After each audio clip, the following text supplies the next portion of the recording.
Now back to Outdoors with Larry Ray on ESPN 790 AM. Brought to you proudly by the Tennessee Wildlife Resource Agency, Gaston's White River Resort, Sportsman's Warehouse, and Barton Power Sports.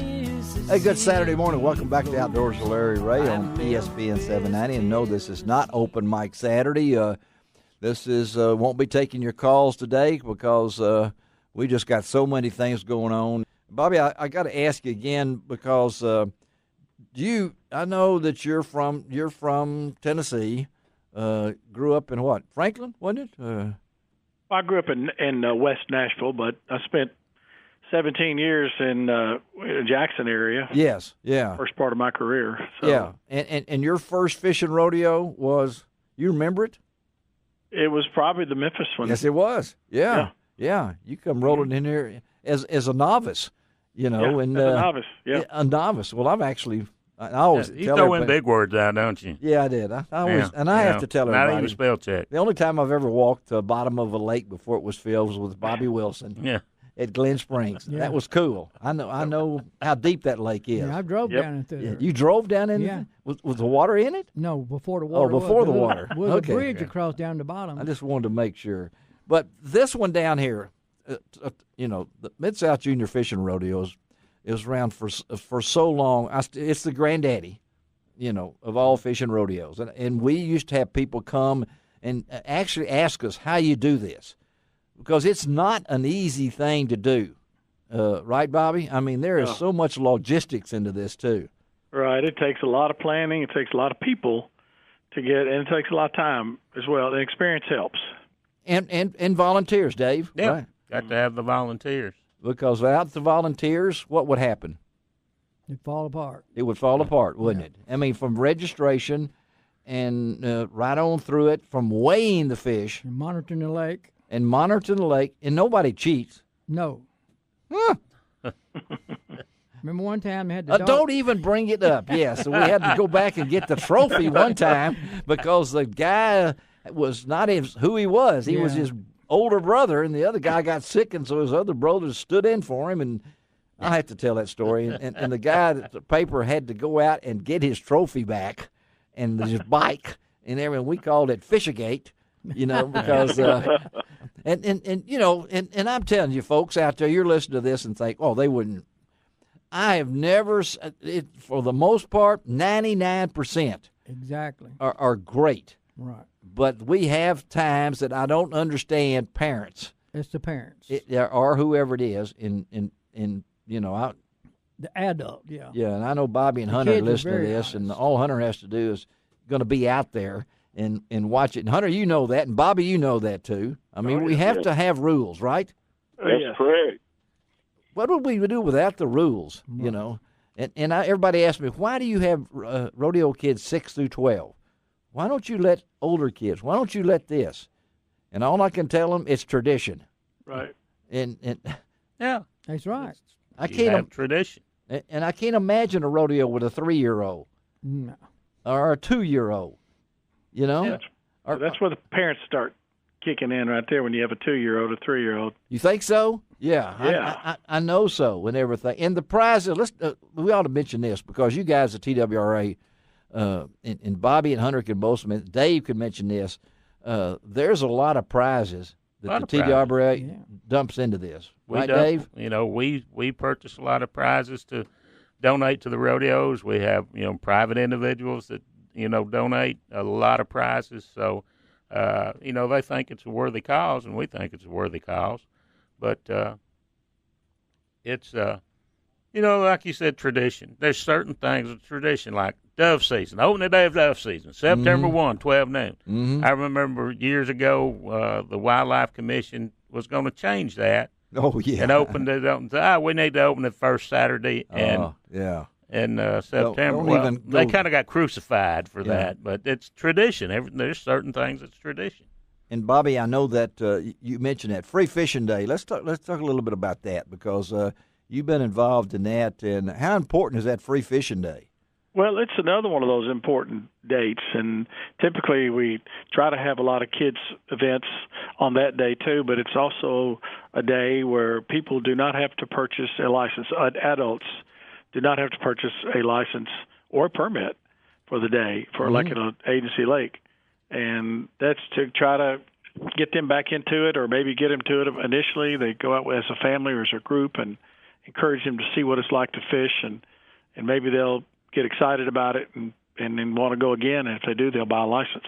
And Free Fishing Day is always, Dave? It's kind of a strange formula. Does it how they seem come like out. it's different this year? Well, no, it's always. I believe in Bobby's. He can correct me if I'm wrong. When it's in, as we say, the code annotated. It's in the state law. I believe it's the first Saturday after the first Tuesday in June. Is that the formula they use? It's either that or the first Monday. I don't remember, but it's one of those. First Saturday after the first Monday or first Tuesday. I can't remember what it is, but it's not always the first Saturday in June for sure. Right.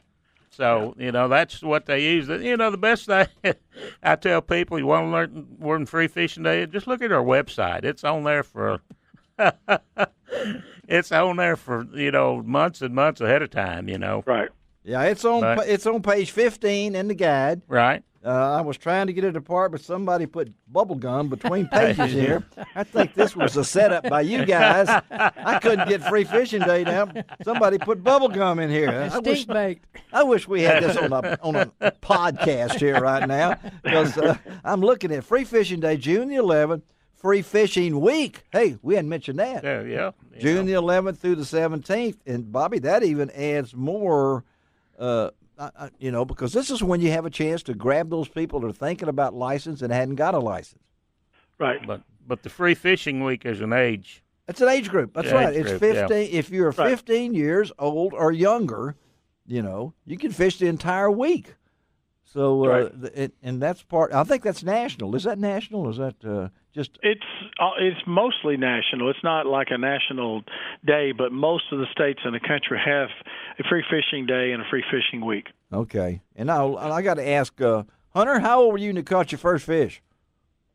Well, I really can't remember, Larry. I remember seeing the picture, but I don't remember it. So I was a little tight. So I know yours. Yours was what iPhone 3? Yeah. Bobby's back there in the Polaroid. But we're talking about. No, mine was actually, it was a Polaroid picture. So it was okay. Well, I do remember the Polaroid. Okay, well, your dad was a teacher. He didn't make all that much money. But we were talking about preparing for these rodeos. Back earlier. When Hunter gets this list and we look and how many fish you're going to need and how many kids, they estimate how many kids are going to be there. Yeah. Then we bring Hunter's group in there in the regional office in Region 1 alone, and we stuff these goodie bags we give. Oh, the goodie bags are and great. We like to stuff 5,000 in one day. 5,000 in one day? I've been delivering, a total of 5,000 of bags and prizes over the last couple of months. So it's I feel like Willie Nelson going on the road again. Hats off to you with that. Okay. You really that's good job with that. That's hats off to Larry. Okay, all right. Hey, guys, we're going to let you guys get out of here. Bobby, I know he's got better things to do. It's his break time. So, we want to let you. What else he got better doing on Saturday, Doctor? Exactly. He may be still in bed. Yeah. Well, no, he's not. I may go fishing somewhere. Well, he can. The director's been over the big pond now. So Bobby, you've been in charge up there. I've been kind of while the director's over in England. I have for a short period of time. A short period, what? A couple of hours? Like a week. About a week. Yeah. Barry Sumners is the other assistant director, and he was the director for a week, and I was a director for a week. So we just shared responsibilities. Man, I wished I'd have known that. Yeah. I wished I'd have known that. I put a plug in. We would have really said some things. The guys moving up the line in the corner. They started in West Tennessee. Oh, that's Barry over here. That's right. Also in Hardman County, then out Shelby Forest, and They learn. They cut their teeth over here. Yeah, when we finally get enough of them, we just run them to Nashville. Get on out of here. Got rid of me. Well, Bobby, I hope you didn't have to handle any big head carp or anything during your week. So that's not on the agenda of when I was director, but it'll be on the agenda in the coming weeks ahead. So that's always on our minds. Oh, that's it. Thanks, guys. We'll talk to you, Hunter. We'll see you down here. Okay, buddy. I'll see you down there, Larry. All right, buddy. Thank y'all. All right. See you. And I'm 1 week from today. I'm leaving after the show today to go to my 55th high school reunion. Woo! In North Little Rock. Got to go back to detention hall, don't you? Well, I'm afraid. Yeah, I told you. Yeah. I'm going back to see if I can find my diploma. So I'm in the annual. I'm actually told you in you the needed annual. that hall pass. I got all 3 of my annuals out. How often they come out? What, my annual? Annuals. The annual came out annually. Oh, okay. So. But I can't believe what some people wrote in there. I don't know if they do that now in annuals. Do they still write in annuals at schools, or they just hand them to? Everybody's graduating now. I didn't graduate. I didn't have a party when I got out of the 4th grade, 5th grade, 6th grade, 7th grade, 8th grade. There's graduation all over the place now. I was just glad to get out of junior high and high school, go on to college.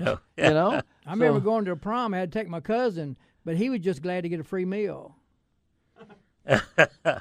Can we have a moment of silence here as we try to figure that out? I like that Bobby Wilson story there. That was that's a post hole digger. That's pretty good. A PhD. I got to remember that one. Yeah, that was a PhD. Yeah, that's what we used to do. Is this your bubble gum you put on? No, that's not my bubble gum. But in the years that when we get, I got it stuck on another one. All right, go ahead. We get to have interns. Yeah.